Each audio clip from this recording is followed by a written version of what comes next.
No, it's not. But at the same time, if that manager leaves that football club, first and foremost, you should get an upturn in results, right? Players then, yes. right? One of the biggest things that he did wrong when he got to that football club was not strip Harry Maguire of the captain's armband. I told you this, and he sat in the press conference, and he's sat in nearly every press conference since he's been there, lauding up Harry Maguire. They're pretty much week in, week out, right? When really we know he wants him gone. But now he's sitting a World Cup winning, 5 times Champions League winning centre-back on the bench over Harry Maguire. Yeah, which is wrong. Which is wrong. Which is completely wrong itself. Right? Right, because what he should have done when he got to that football club is go to the more senior players, the ones that have won stuff, and get them on side, because they're the ones that the youngsters and the ones that haven't necessarily won anything or won so much would look up to and go, right, that's Casemiro, that's Varane. Yeah, and they're his guys. You get the most senior ones on board that are the ones that are serial winners. And he didn't do that. What he's done is he's thrown them ones under the bus. Right? So what he's done is he's thrown David De Gea under the bus. He's thrown Ronaldo under the bus. Varane and Casemiro under the bus. Yes, Jadon Sancho is one of the highest earners, not necessarily won anything, but he was a more senior figure in the dressing room, I'd imagine, albeit he's not been there that long. Yeah, but he was a character in the dressing room that everyone gets on with. You get them on board. Yeah, and if you want them out, you use them until you can get them out. Yeah, and you use them in a way where you're kind of manipulating them that you want them, then you bin them. Yeah, Mikel Arteta done it perfect. Aubameyang, look at Aubameyang. So I don't disagree with the overarching point that you're making there. He isn't that, and that's where this is about nuance and about being honest with yourself. And it brings us on to a point I want to come on to in a minute. I just want to go through some of these comments that have come through in super chats. This says, Terry, how many Man United players do you actually like at the moment? None of, like, as a general rule, it just no one. Kobe, probably, because he's barely been there. The rest of them that have been there a while now or in this dressing room over a year, I don't like anything to do with the club right now. Shushing crowds and then giving up leads.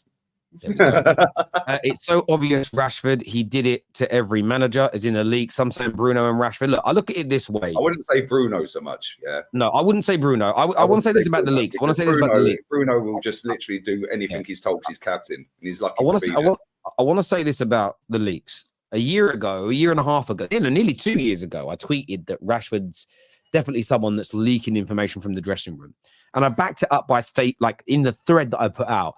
Said I don't think he's leaking negative stories. I don't believe he's leaking things that managers are doing wrong. But Rashford does this thing where, say it comes out the 3 players are late to training all the time. His PR team went through this period where they would release an article via a journalist where Rashford's always on time to training and Rashford gives his all. And it was almost like I'm not doing any of those bad things.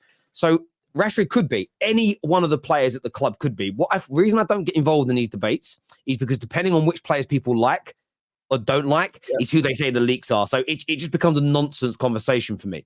This here says about the media, says, I believe you are talking about adverse media screening, Terry. This is the media's due diligence. Yes, that's what it's called, and that's what I meant.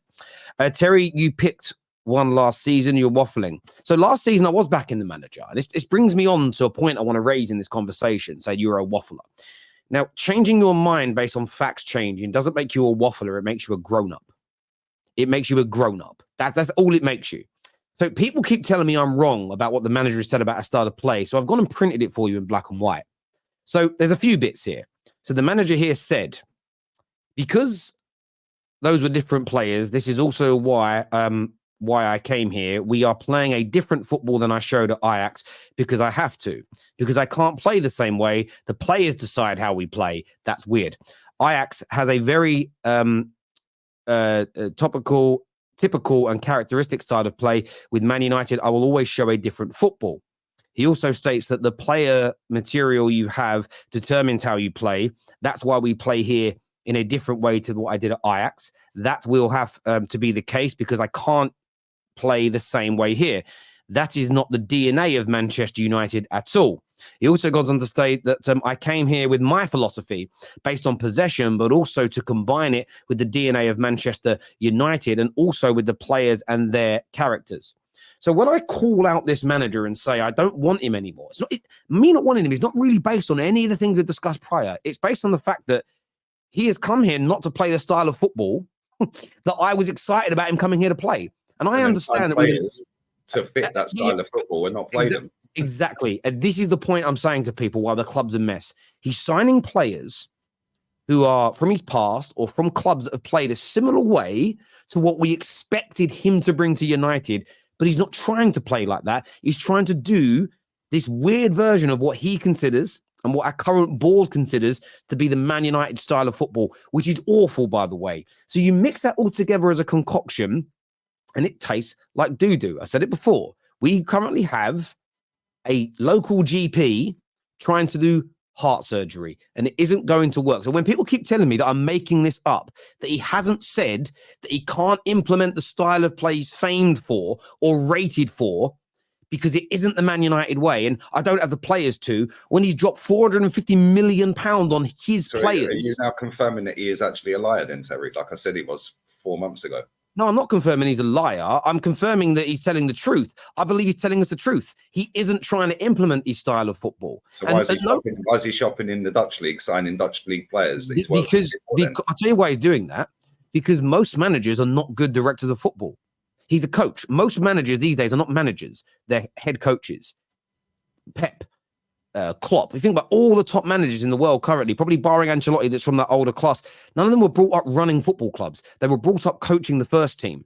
And they do have say in other areas. It's a different job. He shouldn't have, and I've said this for 7 or 8 years about our managers, they should not have the power they get over signings. They should be fully backed, but they should be backed by people that are better at finding talent and understand if this is our style of football that we've decided on as a club, we need the players that suit it. How can you have a manager who plays an Ajax brand of football, signing players for that brand of football, being told to make them play a sort of pragmatic counter-attack style of football, which is there's no cohesion? For me, that's our problem. So the manager's been backed financially, but not back to succeed in terms of a plan. As you said earlier, we are not pulling in the same direction. But that is why my club's a mess. Talent ID's in the bin. Yeah, he's going to the board, asking for players that he's previously worked with, right, to fit his philosophy. Yeah, but then he's saying, "Oh, I can't do that philosophy at Man United." Well, why are you buying players to fit your philosophy if you can't do it at Man United? Right? So, so on that basis alone, his talent ID is trash. Then, right? Yes, because hang on, and this is what I said earlier. He'll go and say, "I want Anthony for 9," or Anthony. They'll come back and say Anthony's 90 mil. He then gets a choice in whether they sign that player or not. Yeah, it's not his money. He don't care. He wants Anthony. We can get you Anthony. At that point, when he knows the budget for Man United and it's 90 mil for Anthony and 60 for Mason Mount, and he knows the budget, he should be saying, well, hang on a minute. Yeah, maybe we shouldn't do 90 on Anthony. Maybe we can find a cheaper option that's there or thereabouts, maybe Kudos for a third of the money or a quarter or full, 2/3 of the money. Yeah, but he wanted Anthony that badly that the club backed him with Anthony. He wanted Mason Mount. He said he's going to be my main man. They backed him with that. Right? Yes, it's not him spending the money, it's the money men, but he's identified the talent that he wants. Right? Now, he's sitting there saying he can't play well, why are you buying players from there then?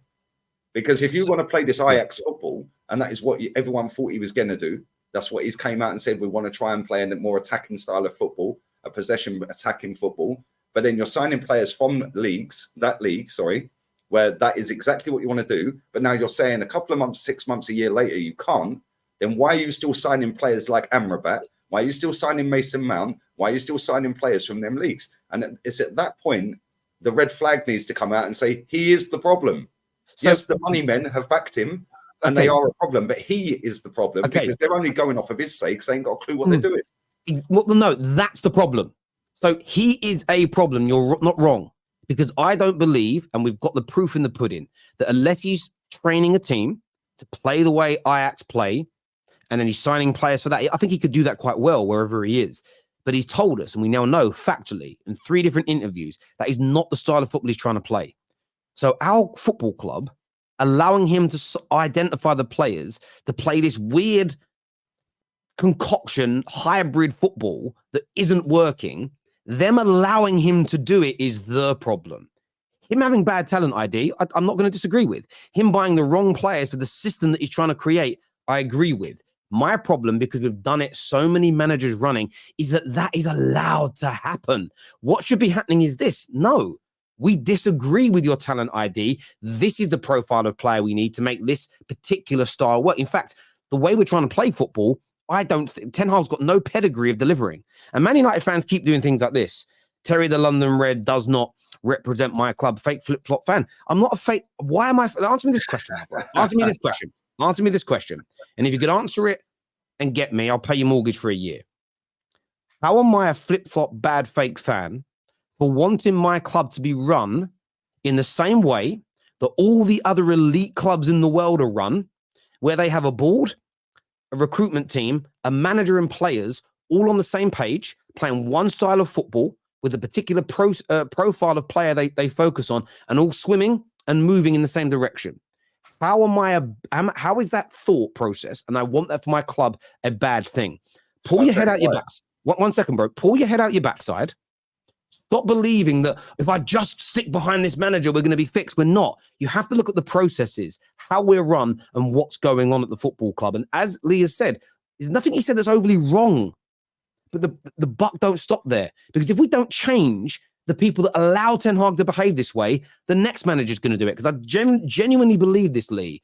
In the modern day world, I don't think most head coaches, or what we call managers, know how to run a football club. They know how to coach a team. And unless you, sorry, it's not about. Of course, it's about running a football club. Of course, it's about running a football club. All the best teams in the world now that are producing or growing or whatever it is they're doing. You look at the directors of football they have are good. Their footballing directors are there. The recruitment teams they had. There's a cohesiveness at the club from top to bottom in terms of what they do. We don't have it at Man United. Until that's there, every single manager and nearly every single signing will fail because there is no plan. We are essentially trying to pin the towel on the donkey with a blindfold on whilst pissed drunk. And we're never, ever going to be accurate and never going to get it right.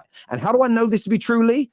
Because we've fouled now 5 times on the bounce, running it this way. And the one thing we haven't done is what I'm asking for. And it's not even an arrogance thing. I know I'm right. Because every time, everything I predict that will happen in the long term with a new manager happens. How do I know this? Because we're not operating like all the other elite clubs in the world operate. It's pretty easy to predict, Terry, because you keep keeping the same trash under every manager. Yeah, Luke Shaw's been there a decade. Why? Why has he got a new deal? Why is he there? Because your managers have chose to keep him there. Who allowed that to happen? But who's chose to keep them there? And hang on, you can say, no, hold on, I'll answer that. The board have allowed him to do that. Yes. They've allowed that to happen, but only on his say-so. The same as he wanted Anthony, they went and got him Anthony. It doesn't matter, it's 90 million, yeah, and 200 grand a week. That's irrelevant. He wanted Anthony, they backed him. Hold on. I want to keep Luke Shaw. I want to keep Luke Shaw. We'll keep Luke Shaw. If he said, I want to get rid of Rashford in the summer, I'm pretty sure they could have got rid of Rashford in the summer. They got rid of Ronaldo. You telling me you can't get rid of Harry Maguire and Rashford if you want to? Come on. Can I ask you a question then? So all these managers have kept these trash players. That's what you're saying, right? The ones that have been there for a decade, yeah. Yeah. Okay. So multiple managers. However, there is context to the first part of that, because when Martial came there, Martial scored in his debut, I think, against Liverpool. Yeah, and he was playing really well. Injuries are then kicked in. And then off of the back of maybe the start of the third year, he's been trash. Okay. Yeah, so he's been trash. But managers have kept him. Why have they kept him? Okay, so managers have kept him. So let's just say, answer that. The first question I want to ask you is, why do you think they've kept all these players? I'll tell you why they've kept him. Yeah, I'll tell you exactly why they've kept Luke Shaw. Yeah, because Luke Shaw, yeah, to go and replace with a top class left back is going to cost serious amounts of wedge. Yeah, Luke Shaw giving him a new contract. Yeah, when really you spent 32 million on him a decade ago. Yeah, 32 mil. You're getting a proper top drawer left back for 32 mil and 160 grand a week. Okay. You ain't either. You're going to have to go and do 80 mil on a proper left back. Okay, so the managers to keep them. Okay, so it's cheaper to keep them. How's that helping the manager? What's that doing for the manager? Because the manager's deciding to do that and going and wasting money on players you don't need. Okay. So who's in areas you don't need. Okay, so that makes sense. So what you've stated here is that the managers are choosing to keep bang average or rubbish players because it's a cheaper option and they can then go and spend that money elsewhere. All these managers that have done this, I'm going to agree with everything you've said. Each time that's happened, who has given them the power to do this? The board that everyone keeps claiming don't back their managers. So again, listen to what I said earlier, Lee. Don't listen to the basic Man United fans that say they don't get backed. No, Terry. Let me finish my point. Basic Man United fans. So let me tell you what it is then, and this is mine and your conversation. Backing a manager isn't about giving him money. Backing a manager is making sure that the right decisions for the club are being made, whether it's renewals of contracts, whether it's who you're recruiting, whether it's the style of football that you're playing, and everything matches and merges together. We don't back our managers correctly. We just throw money at the problem.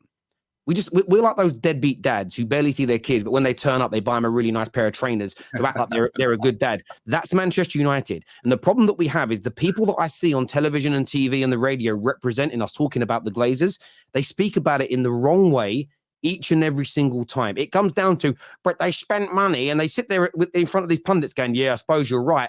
And it makes me want to put my head through the screen. It's not about spending money. It's the direction that it goes in. There's nothing you've said that's wrong. The problem is there's a layer deeper, a deeper layer problem. I am agreeing with you, Terry. What I'm saying is every manager that's gone into Man United, right? Yeah, let's say the last two, because they've done 5 years between them, yeah? Ole Gunnar Solskjaer and now this manager, about 5 years there or thereabouts, right? 5 years. Luke Shaw had been at the club 5 years at that point. Ole chose to keep him. Yep. Ten Hag chose to keep him. Forget the managers before that. Yeah, for now. Let's just go with the last 5 years, because Luke Shaw 5 years ago was probably out injured for about a year and a half at that point, wasn't he? Yeah. Right. So he's just come back. Ollie's then kept him. Right. 3 years later, he's sacked. Now this guy's kept him. Why? When them two managers, tell me why you think that is. Well, when them two managers have gone into the club, they know the budget of the club in a window. They know that they can go and spend X, Y, or Z. They know how much they have to bring back up, and they know, yeah. And I'll give you the best example: Unai Emery. And I've said this on a stream earlier. Yeah, when you go for a job interview at a football club, a high-end football club or a low-level football club, whatever it may be, surely you go in there, you sit down with your agent, you sit down with the hierarchy of that club. Right, what can we do in the transfer market?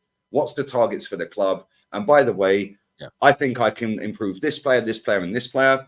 I want to play this system, and you give your your CV, of course, right? And but you give your summary of, I think I can do this, and this is the style I want to play, and I think that when it comes to the transfer window, I want to go with this type of player, blah blah blah. So what's the budget? Yeah. Also, there's players here that I think ain't good enough for the football club, and they'll be no longer part of my plans if I get the job. You then decide between you both whether you're getting the job. They decide, yes, you're good for the job. You decide, yes, I accept the terms. Yeah. Right? The last two managers you've had there, one was a complete puppet, and only there for vibes, right? And he lasted 3 years, and this one's come in, and is another puppet just there to save money on the wage bill. Again, let's just say I agree with you on everything you've said.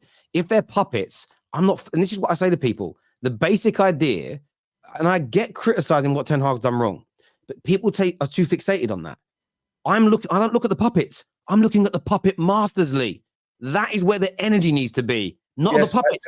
I agree to a certain degree that the puppet took the job. We need to attack the puppet masters. I think we agree on that. There's got some super chats here that have come in.